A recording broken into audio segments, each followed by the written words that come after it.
প্রিয় বন্ধুরা, ওবিসির চূড়ান্ত মামলা নিয়ে আজ সুপ্রিম কোর্ট কি রায় দিল, যার ওপর ডিপেন্ড করছে কলেজের ভর্তির প্রক্রিয়া, মেরিট লিস্ট, জয়েন্টের রেজাল্ট, এএনএম জিএনএম থেকে শুরু করে সমস্ত রিক্রুটমেন্ট।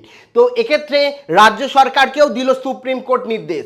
কি নির্দেশ দিল সমস্তটা বিস্তারিত এই ভিডিওতে তোমাদের সঙ্গে আলোচনা করব। কাজেই ভিডিওটা সম্পূর্ণ ওয়াচ করো। ভিডিওটি ভালো লাগলে অতি অবশ্যই একটি লাইক প্রদান করো। আমাদের পরিবারের সদস্য না হয়ে থাকলে সাবস্ক্রাইব বাটনে ক্লিক করে বেল আইকনে ক্লিক করে অল নোটিফিকেশনে ক্লিক করে আমাদের পরিবারের সদস্য হয়ে ওঠো। সাথে হাইপ অপশানে অবশ্যই ক্লিক করো ও খুব বেশি ভিডিওটা যাতে মানুষের কাছে পৌঁছায়। তো প্রথমেই বলে রাখি যে আজকে রাজ্য সরকারের ওবিসির মামলার 2024-এর রেসপেক্টিভ যে লিস্টিংস তার ওপর কিন্তু মামলা ছিল, এবং কালকে যে মামলা ছিল তোমরা জানো 17% এবং 7%-এর রেসপেক্টে, যেখানে 140টা সম্প্রদায়ের ওপরও বিষয়টা উঠে এসেছিল, কিন্তু কালকে হিয়ারিং হয়নি।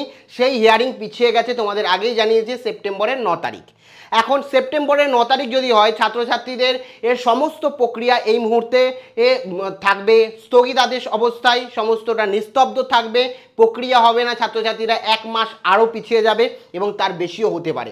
সেই কারণে রাজ্য সরকারের তরফ থেকে আজকে কিন্তু এটাকে অ্যাড করে বলা হয়েছে যে টেন্টেটিভ ডেট রয়েছে পরবর্তী, যেটা হচ্ছে সেপ্টেম্বরের 9 তারিখ, সেই ডেটকে যদি আগিয়ে আনা যায় সেক্ষেত্রে ভালো হবে। কারণ বিভিন্ন সময় বিভিন্নভাবে রাজ্যের হাইকোর্ট অর্থাৎ ক্যালকাটা হাইকোর্টের তরফ থেকে একাধিক রায় দেওয়া হচ্ছে, যার কারণে সরকার নিজেদের কাজকর্ম ঠিক করে করতে পারছে না। যেটা তোমরা বুঝতেই পারছো, মেরিট লিস্ট হোক বা সরকার যেভাবে চাইছে 7% রিজার্ভেশনের ওপর ওর 17% রিজার্ভেশনের ওপর ওবিসি নিয়ে সমস্ত প্রক্রিয়া করতে তারা করতে পারছে না। এটা সব পরিষ্কারভাবে রাজ্যের যে হাইকোর্ট যে বিষয়গুলো স্টে দিচ্ছে সেগুলো তুলে ধরেছে সুপ্রিম কোর্টের কাছে। সুপ্রিম কোর্ট পরিষ্কারভাবে জানিয়েছে যে ডেট এগিয়ে আনা সম্ভব না। যে ডেট রয়েছে মানে সেপ্টেম্বরের 9 তারিখ, সেদিনকেই এই হিয়ারিং হবে, নেক্সট হিয়ারিং।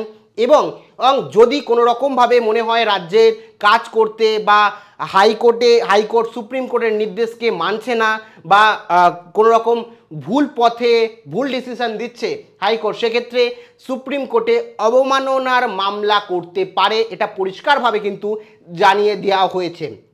এক্ষেত্রে বুঝতেই পারছো তোমরা যে সুপ্রিম কোর্ট এই মুহূর্তে কিন্তু একদিক থেকে ডেটের যে হিয়ারিং 1 মাস পর প্রায় ধরতে গেলে মানে তোমার সেপ্টেম্বরের 9 তারিখ, সেই 9 তারিখেই রেখেছে। এবং এখন কি তাহলে সুপ্রিম কোর্ট যে নির্দেশ দিয়েছে অবমাননার কেস দিতে হাইকোর্টের ওপর মানে রাজ্য কি অবমাননার কেস দিতে পারবে? যদিও দিতে পারবে নাকি সেটা নিয়ে সন্দেহ আছে, বা দিলেও বা সমস্ত প্রক্রিয়া হবে নাকি তা নিয়েও সন্দেহ আছে। মানে বুঝতেই পারছো যে তাও মোটামুটি ইন জেনারেল যদি দেখি যে এখানে অন্য কিছু যদি না ঘটে, তাহলে কিন্তু আমরা আবার 1 মাস পিছিয়ে যাচ্ছি। আর সেপ্টেম্বরের 9 তারিখেই যে তোমাদের আবার মেরিট মানে ফাইনাল ডিসিশন আসবে, তাও না, আবার ডেট পেছাতে পারে। তো যত ডেট পেছাবে ফাইনাল ডিসিশন আসবে না। 1টা বছর ধরে যদি চলে, তাহলে কি 1টা বছর ধরে ছাত্রছাত্রীরা ভর্তি হবে না, তাদের মেরিট লিস্ট বেরোবে না, তাদের রেজাল্ট বেরোবে না? বিভিন্ন কলেজ বিশ্ববিদ্যালয় এই মুহূর্তে কিন্তু ক্ষিপ্ত এই বিষয়টা নিয়ে, এবং সাথে ছাত্রছাত্রীরাও। কেন এতে সবথেকে বেশি ক্ষতি হচ্ছে সকল ছাত্রছাত্রীদের, কারণ তাদের ভবিষ্যৎ এখানে জড়িয়ে রয়েছে। সেই কারণে আমার মনে হয় সমস্ত দিক বিবেচনা করা ছাড়াই ছাত্রছাত্রীদের স্বার্থে 7% হোক না ওবিসি, যাই হোক না, সেটা নিয়েই অ্যাকচুয়ালি মেরিট লিস্ট এবং অন্যান্য প্রক্রিয়া কমপ্লিট করা উচিত বলে আমার ব্যক্তিগতভাবে মনে হয়। তোমাদের কি মতামত অবশ্যই কমেন্ট সেকশানে জানিও।